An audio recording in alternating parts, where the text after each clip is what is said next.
Amigos, ya hemos vuelto de publicidad y continuamos aquí en el mundo al rojo, más rojo que nunca. Y miren esta noticia que habla de los aranceles de Trump y la caída de Maduro y de Sánchez. Atención, amigos, que la geopolítica está súper conectada. Lo que no le cuentan en otros medios, que aquí sí se lo contamos porque tenemos pues una labor, sobre todo de lanzar las noticias a nivel global y interconectar las noticias con España, es hasta qué punto, amigos, hasta qué punto puede ser decisivo los aranceles de Trump, la presión de Trump contra Maduro para que caiga el sátrapa de la Moncloa. Es cierto que ahora mismo a Trump tienen un lado a Pedro Sánchez, porque tiene otros problemas muchísimo más gordos. Pero al final, la relación... El señor Sánchez es un aliado fundamental para Maduro. Y al revés, si cae uno de sus grandes aliados, ¿hasta qué punto saldrán a la luz las conexiones que hay entre unos y otros? Tenemos al otro lado de Sky a nuestra querida Maybor Petit. Buenas noches, Maybor. Muy buenas noches, Jesús. Un gran saludo para ti y para toda la audiencia. ¿Hasta qué punto la caída de Maduro, por medio de esa presión agobiante que ya está haciendo Donald Trump, incluso ha llevado a su flota a las aguas de Venezuela, puede hacer que caiga Maduro? ¿Y eso cómo podría afectar a las relaciones Venezuela-España? Mira, el presidente de los Estados Unidos ha dicho el día de hoy que va a hacer todo lo posible para ejercer su capacidad ejecutiva en el ámbito de estos aranceles que son, si se quiere, de segundo grado o segundos aranceles para los países que están operando y que todavía tienen negocios con el régimen.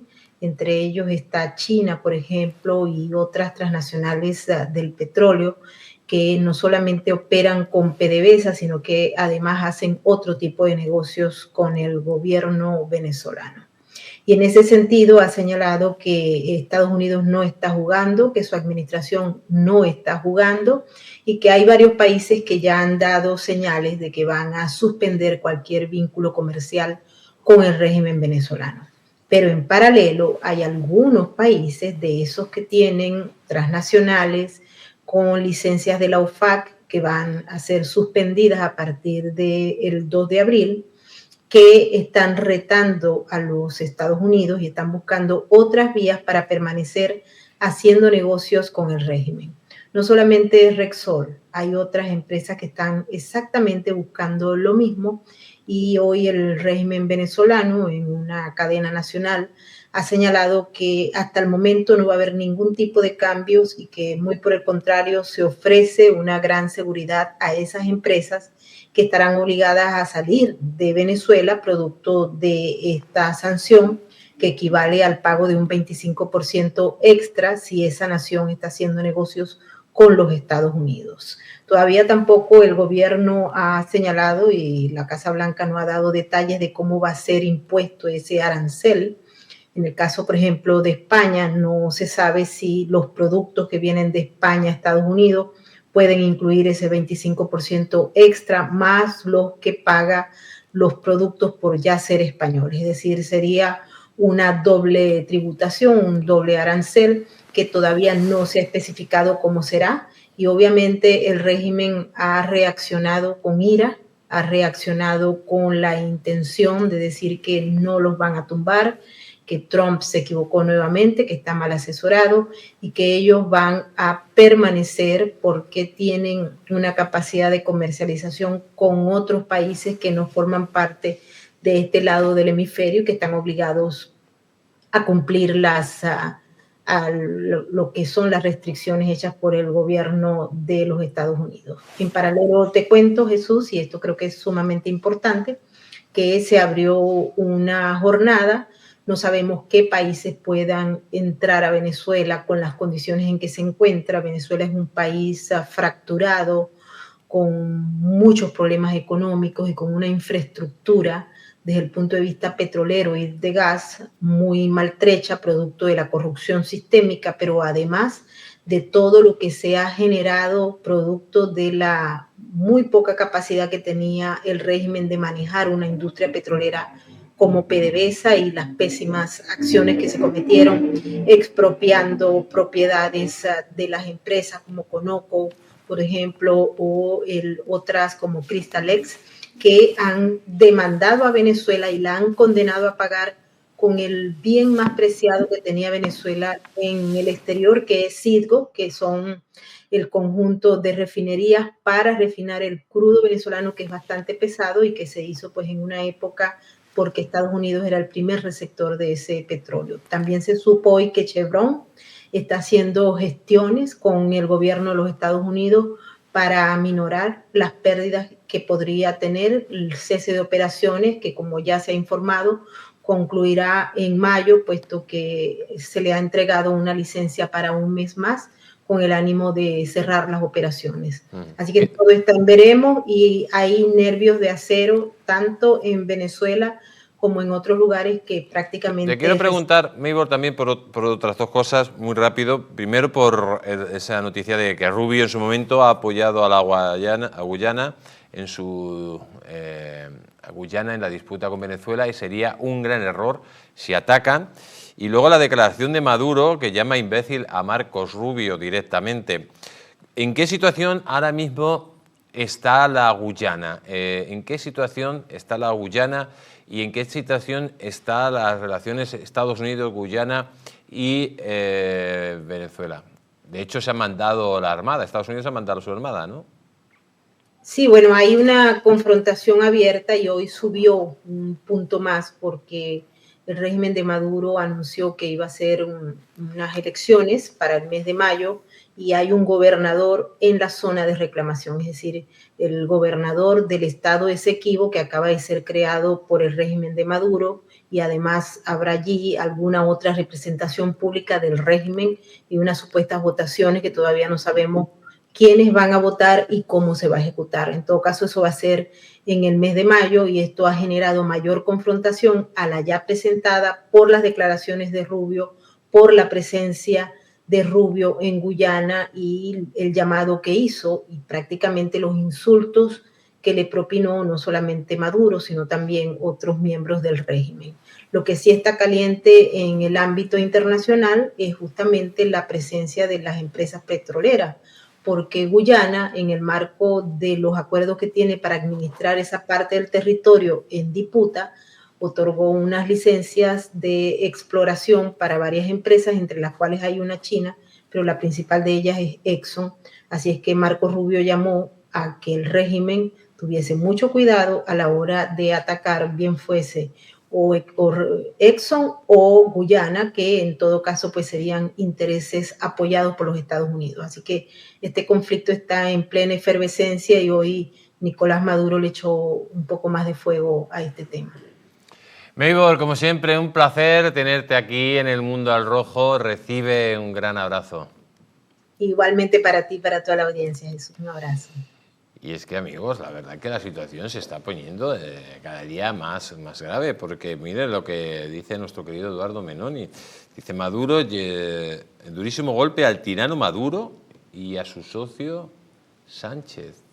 Repsol cae más de 2,6 en bolsa tras la decisión de Trump de revocar el permiso para extraer petróleo en Venezuela. Señor Venegas, esto, a ver cómo conjuga Pedro Sánchez su viaje a China, su relación con la narcodictadura y los intereses económicos de Repsol. Bueno, los intereses económicos de Repsol, por un lado, a él le importan poco, personalmente, porque además, entre otras cosas, está enfrentado con el consejero delegado de Repsol, ¿no? Johnny Maz, ¿no? Que es uno de los pocos que además, hay que decirlo, que ha planteado unas respuestas bastante inteligentes a la transición energética y ha dicho que el rey está desnudo, ¿no? Repsol, hay que decir que no es que esté haciendo negocio con el petróleo de Venezuela, sino que Venezuela tiene una deuda técnica con Repsol de bastantes millones de euros, precisamente por darle ese soporte que decía nuestra compañera, de que habían arruinado y destruido toda la infraestructura para la explotación y explotación y el negocio del petróleo, y Repsol, como compañía que se propone explotarlo allí como una concesión, hace una inversión muy importante para poder recuperar la infraestructura tanto de refinerías como de extracción, o sea, de distribución. Lo mismo que pasó en Vaca Muerta en Argentina. Exactamente. Entonces llega Repsol, hace eso y cuando llega el momento, pues no se le paga nada, ¿no? Entonces, Repsol tenía un acuerdo especial, además, con permiso de Estados Unidos, que además, de hecho, Repsol ha vuelto a consultar a Estados Unidos a propósito de esta posible situación, y ha consultado a Estados Unidos por diciendo, oiga, es que yo no estoy haciendo negocio, estoy resarciendo en especie una deuda. Es decir, no, esto no es un negocio, que estemos aquí colaborando con los sátrapas, es que a ellos no les pagamos nada por ese petróleo tienen que darlos como una indemnización. Entonces, es una situación muy distinta a la de Chevron, también lo digo, pero Sánchez no va a hacer nada. Sánchez no va a hacer nada porque, de otras cosas, tiene enfilado. Es que este es el problema que tenemos. Tenemos un presidente que no defiende los intereses españoles. En este caso, intereses, para mí, legítimos de Repsol en Venezuela, que no tiene nada que ver con Chevron, ni con la China, ni con Exxon, ni con INI, ni con ninguna. Es decir, es una situación especialmente particular. Pero Venezuela precisamente ya ha retado a Trump, ha dicho que no va a respetar lo que ha dicho Trump y ha dicho a las petroleras que están operando allí en Venezuela que no hace falta que tengan la licencia, es decir, que pueden seguir operando con normalidad. Sí, pero esa no es la cuestión es la sanción que le cae de rebote al país. Es decir, claro. Eso de que, claro que pueden seguir operando y habrá que valorarlo, pero es una situación endiablada en la que una empresa o 4 empresas lo operen puede costar al resto de empresas o al sector productivo de esos países miles y miles de millones de euros. Claro, es que decir, el problema es que no tenemos. Pedro Sánchez es el peor presidente que podemos tener, sobre todo a nivel ya internacional, es una auténtica catástrofe. Es una auténtica catástrofe para España. Y lo va a ser. Y del 1 al 10, ¿qué puntuación le daría? Un 0, pero un 0, si no se puede dar un negativo o menos 20. Es decir, es una cosa. Es decir, España nunca ha tenido, la verdad, desgraciadamente, desde hace tiempo hemos peleado muy duramente para ser insignificantes en el mundo. Hemos peleado con muchas ganas. Pero con Pedro Sánchez la cosa ha sido absolutamente catastrófica. Es catastrófica. Y más todavía, más razón tiene con esa inquina contra Repsol, porque Repsol fue realmente quien denunció la trama de hidrocarburos. Claro. Fue a partir de Repsol. Y la trama de hidrocarburos sabemos que es la madre de todas las corrupciones socialistas, ¿no? Pues vamos a continuar, porque atención a esta noticia que dicen que investigan como posible intento de asesinato de Putin la explosión de su limusina. Señor Sánchez, cuéntenos. Efectivamente, lo hemos publicado en el distrito.es este fin de semana, porque según la información que recogida en el diario británico The Sun, una de las limusinas oficiales precisamente de Vladimir Putin explotó en el servicio, digamos, del FSB, que es el antiguo servicio secreto de la KGB, como todo el mundo conocía, que está más o menos aproximadamente a unos 57 kilómetros de Moscú, y explotó precisamente una de sus limusinas.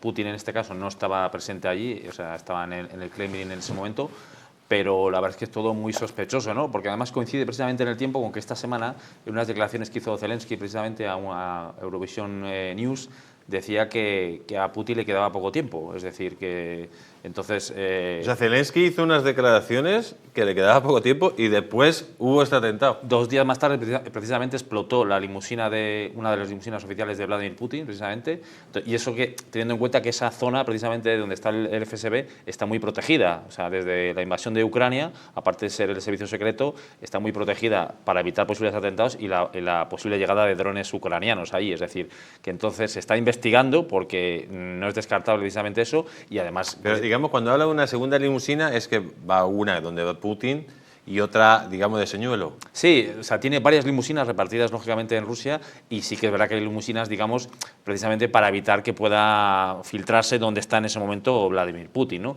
Entonces, se está investigando precisamente por parte del servicio secreto ruso que por qué ha pasado eso, coincidiendo precisamente 2 días antes con las declaraciones de Zelensky, es decir, que fue muy taxativo en esta rueda de prensa. Bueno, O sea, que puede haber una causa-efecto entre la amenaza de Zelensky y el atentado. Sí, de hecho, según varias fuentes oficiales, el servicio secreto ucraniano estaba precisamente detrás para intentar, igual que en su momento Putin intentó asesinar a Zelensky cuando se produjo la invasión a Ucrania los primeros días, el servicio secreto ucraniano, igual que ha estado poniendo algún tipo de artefactos explosivos, precisamente algún miembro militar, y ha conseguido eliminarles, está precisamente detrás de Putin, viendo además los visos que están tomando los los acuerdos de paz, que cada vez está más complicado, ¿no? Entonces, pero bueno, se está investigando y veremos a ver si hay algo más que se pueda esclarecer de hecho, porque ha sido cuanto menos sorprendente, ¿no?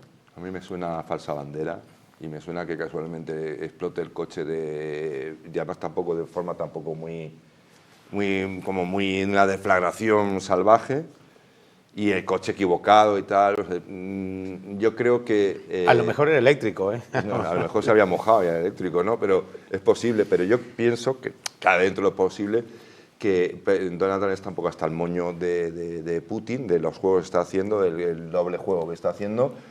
Y yo creo que Putin igual momento va a decir, bueno, pues es que si no, este tío me quiere matar. Pues vamos amigos, a terminar ya dándoles un consejo a todos ustedes. ¿Quieren adelgazar 2 kilos en 48 horas? ¿Te gustaría perder esos kilitos de más? ¿Volver a utilizar aquellas prendas que tanto te gustaban? Naturhaus te trae la forma más rápida y eficaz de hacerlo. En tan solo 2 días podrás bajar de peso gracias al Pack Express, un producto de Naturhaus que contiene todas las comidas y dietas necesarias para perder peso en tan solo 48 horas. Te ofrecemos un servicio personalizado, no tendrás que saltarte comidas ni pasar hambre. El Pack Express se adapta a ti. No lo pienses más y acude a tu centro Naturhaus más cercano. Se nos acabó el tiempo, señor Raúl Sánchez. Un placer tenerle aquí. Un placer, como siempre, estar aquí con todos vosotros. Don Gabriel, muchas gracias. Buenas noches. Mucho. Y recuerdos a la ministra. Bueno. Mopongo. Me ha gustado. Señor Venega, bueno, mañana le vemos, ¿no? Sí, mañana martes. Pues amigos, y a ustedes también, mañana les vemos. No se pueden perder este pedazo de programón que preparamos para mañana, con muchísimas novedades y sobre todo con la última hora, amigos, del viaje de Pedro Sánchez a China. Eso va a ser una bomba que se va a explotar en las manos al presidente de gobierno. Sean ustedes buenos, que Dios les bendiga, que Dios bendiga a la madre patria. Y como siempre, amigos, que bendigan a nuestros hermanos de Valencia, ahora más que nunca. Y recuerden que para que triunfe el mal solo hace falta que los hombres buenos, como ustedes que lo estaban viendo, no hagan nada. Por lo tanto, es el momento de la acción, de la rebelión. Hasta mañana, amigos.